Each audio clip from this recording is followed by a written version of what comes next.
लंका दहन की कथा। सीता माता से विदा लेकर हनुमान जी चल पड़े।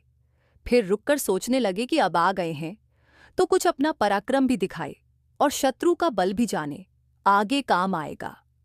वे अशोक वाटिका के पेड़ों पर टूट पड़े। उन्होंने फल खाए, वृक्ष तोड़े और चित्रघर तोड़ फोड़ डाले। पहरेदारों को उन्होंने मारकर भगा दिया। राक्षसियां और पहरेदार रावण के दरबार में पहुंचे। उन्होंने कहा, नाथ रक्षा कीजिए, एक वानर ने सब वन उजाड़ डाला है। बहुत से रक्षक मारे गए हैं। अशोक वाटिका में शोक छा गया है। बस सीता का निवास बचा है। रावण क्रोध से तिलमिला उठा। बंदर को पकड़ने के लिए उसने सैनिकों का एक दल भेजा। श्रीराम, लक्ष्मण और सुग्रीव की जय बोलते हुए हनुमान जी ने सबको मार डाला।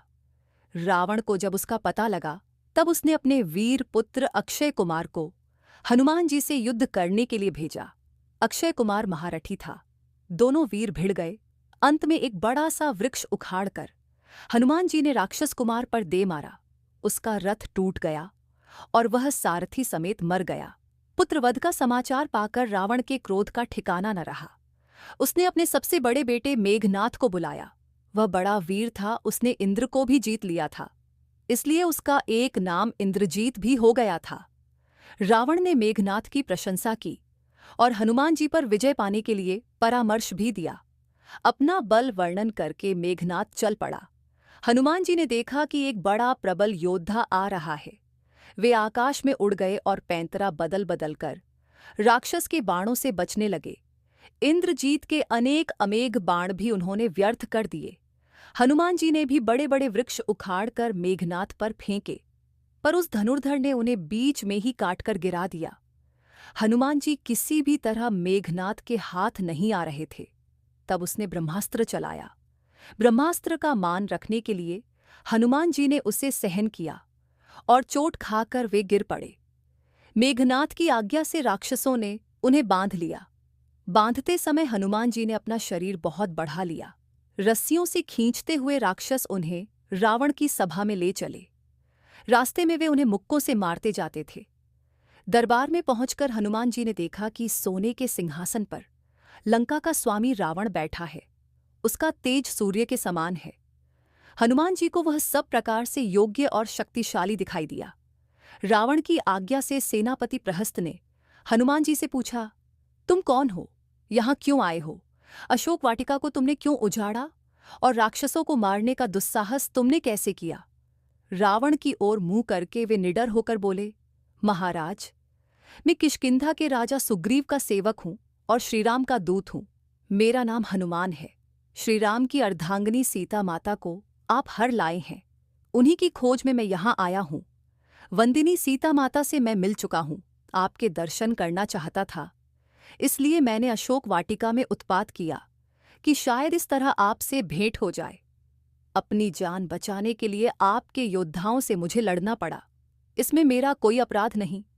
राजा सुग्रीव ने कहलाया है कि आप सीता को सम्मान सहित लौटा दें। महाधनुर्धर श्रीराम से आप किसी प्रकार युद्ध नहीं जीत सकते। खरदूषण का हाल आप जान ही चुके हैं। अकेले श्रीराम ने 2 घड़ी के भीतर ही उनका सर्वनाश कर दिया। हनुमान जी की बातें सुनकर रावण के क्रोध का ठिकाना न रहा। उसने आज्ञा दी कि इस दुष्ट वानर का वध कर दिया जाए।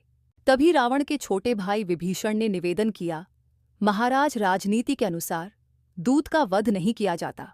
आप नीतिवान हैं। दूसरा, जब यहाँ से जाकर आपके बल विक्रम की बात करेगा तब बैरियों का उत्साह ठंडा पड़ जाएगा।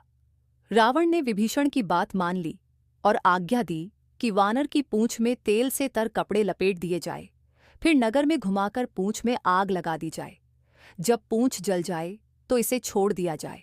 पूंछ रहित बंदर अपने स्वामी को ले आएगा तो उसे भी मैं देख लूंगा। रावण की आज्ञा पाकर राक्षस तेल से तरकर करके कपड़े हनुमान जी की पूंछ में लपेटने लगे। हनुमान जी की लंबी पूंछ में ढेरों कपड़े लिपट गए। तब लंकावासी उनको नगर में घुमाने निकले। नर नारियां और बच्चों की बहुत बड़ी भीड़ ताली पीटती हुई पीछे होली। कोई उनके ऊपर ईंट पत्थर भी फेंक देता था। हनुमान जी को भी लंका देखने का अवसर मिल गया। वे मन ही मन प्रसन्न थे। नगर में घुमाकर राक्षसों ने उनकी पूंछ में आग लगा दी। आग लगी देखकर हनुमान जी ने शरीर छोटा किया और बंधन से निकलकर छलांग लगाई। वे नगर के फाटक पर चढ़ गए और उसमें आग लगा दी। एक अटारी से वे दूसरी अटारी पर कूदते और आग लगा देते। सारी लंका जलने लगी। लंका का सोना बहकर समुद्र में जा पहुंचा। नगर में हाहाकार मच गया। पानी पानी चिल्लाकर स्त्री बच्चे इधर उधर भागने लगे। सबको अपनी जान बचाने की पड़ी थी। आग की लपटें आकाश चूम रही थीं और हनुमान जी भी अग्निरूप हो रहे थे। सोने की लंका जलकर राख हो गई। हनुमान जी ने समुद्र में कूदकर अपनी पूंछ बुझाई। अब हनुमान जी को सीता माता की चिंता हुई। उनको भय हुआ कि कहीं वे न जल गई हों, तब तो बड़ा ही अनर्थ हो जाएगा। वे इसी चिंता में डूबे थे कि उनकी आंख अपनी पूंछ पर पड़ी। उसके बाल तक नहीं जले थे। उनको धीरज बंधा, जब मेरी ही पूंछ नहीं जली तो पतिव्रत धर्म से रक्षित सीता माता कैसे जल सकती हैं। तभी उनको देववाणी भी सुनाई दी। लंका जल गई, पर जानकी पर आंच भी नहीं पहुंची। हनुमान जी उसे सुनकर बहुत प्रसन्न हुए। उन्होंने सोचा कि मैं अपनी आंखों से देखता चलूं। यह सोचकर वे फिर जानकी माता के पास पहुंचे और उन्हें प्रणाम किया। सीता माता ने प्रसन्न होकर अनेक आशीर्वाद दिए। वैदेही को अनेक तरह से ढाढ़स बंधाकर और श्रीराम के बल पराक्रम का भरोसा देकर हनुमान जी लौट चले। और इसी के साथ लंका दहन नामक यह कथा समाप्त होती है। अच्छा दोस्तों, मिलते हैं कहानी के 16वें भाग में। जब तक वीडियो को लाइक और चैनल को सब्सक्राइब करना ना भूलें और कमेंट बॉक्स में जय श्री राम जरूर लिखें।